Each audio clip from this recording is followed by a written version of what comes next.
Hello అండి, ఇవాళ రాగులు అయితే మొలకెత్తిచ్చేసాను. సో మనం ఏం చేస్తున్నామంటే హోమ్ మేడ్ కాంప్లెయిన్ పౌడర్ అనేది ప్రిపేర్ చేసేస్తున్నాం. సో ఎలానో చూద్దాం రండి. 1/2 కప్ స్పోర్టెడ్ రాగులు తీసుకోవాలి and 1/3 cup milk powder and 25 grams cocoa powder and 1/4 cup పటిక బెల్లం అనేది తీసుకోవాలి. మీ ఇష్టం, పటిక బెల్లం తీసుకోవచ్చు లేకపోతే బెల్లమైనా తీసుకోవచ్చు. అండ్ ప్యాన్ పెట్టేసుకుని మనం తీసుకున్న ఫస్ట్ రాగులు అనేది వేపేసుకోవాలి.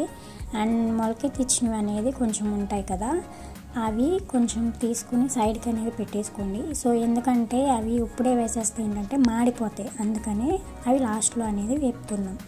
సో ఫస్ట్ రాగులు అయితే కొంచెం లైట్గా వేపేసుకున్న తర్వాత మళ్ళీ నెక్స్ట్ మనం ఇప్పుడు సైడ్కి తీసి పెట్టుకున్న కొంచెం మొలక బాగా వచ్చినవి తీసి పెట్టుకున్నాం కదా, అవి కూడా కొంచెం లైట్గా వేడయ్యేలాగా చేసుకోండి. 1 to 3 సెకండ్స్ అలాగా వేడయ్యేలా చేసుకోండి.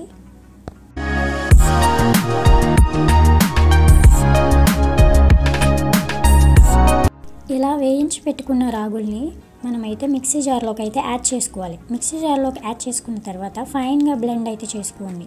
సో ఫైన్ పౌడర్ లాగా చేసుకున్న తర్వాత నెక్స్ట్ ప్రాసెస్ ఏంటంటే మనం బాదం పప్పులు ఒక 5-6, జీడిపప్పులు ఒక 5-6, ఒక పల్లీలు ఒక 2 టేబుల్ స్పూన్స్ అనేది తీసుకోండి.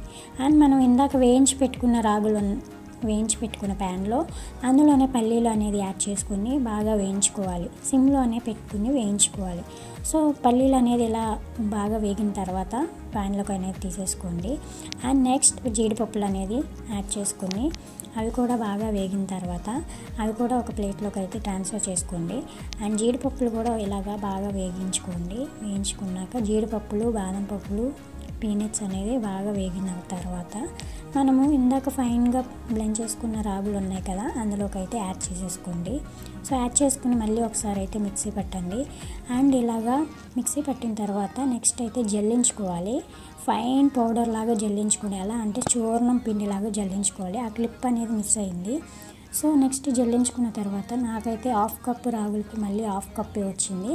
అండ్ 1/2 కప్ రాగి పిండికి next 1/3 cup milk powder and 25 grams అనేది ఉంటుందండి ఈ కోకో పౌడర్ అనేది. సో కోకో పౌడర్ కూడా యాడ్ చేసుకోండి. అండ్ 1/3 కప్ పటిక బెల్లం అనేది, నేనైతే పటిక బెల్లం యాడ్ చేస్తున్నాను. మీ ఇష్టం, మీరైతే బెల్లమైనా యాడ్ చేసుకోవచ్చు. లేదు అనుకుంటే పాలు తాగేటప్పుడు కూడా మీరు స్వీట్నెస్ అనేది యాడ్ చేసుకోవచ్చు. లేదు అనుకుంటే ఇప్పుడే యాడ్ చేసుకుని మిక్సీ అనేది పట్టేసుకుంటే మనం పాలు కలిపించేటప్పుడు ఈజీగా ఉంటుంది పిల్లలకి. సో ఇలా అయితే నేనైతే పటిక బెల్లం అయితే వేసి ఫైన్గా బ్లెండ్ అయితే చేస్తాను.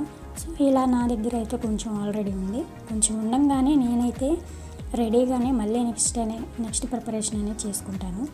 సో ఈ పౌడర్ని మొత్తాన్ని ప్లేట్లోకి అయితే తీసుకోండి. సో ప్లేట్లోకి అయితే వేసుకున్న తర్వాత నెక్స్ట్ ఒక గాజు కంటైనర్లో అయితే స్టోర్ చేసుకోవాలి. అండ్ స్టీల్ అండ్ ప్లాస్టిక్ అనేది యూజ్ చేయకండి. సో గాజు అయితే మనకి 2-3 మంత్స్ అనేది నిల్వ అనేది ఉంటుంది.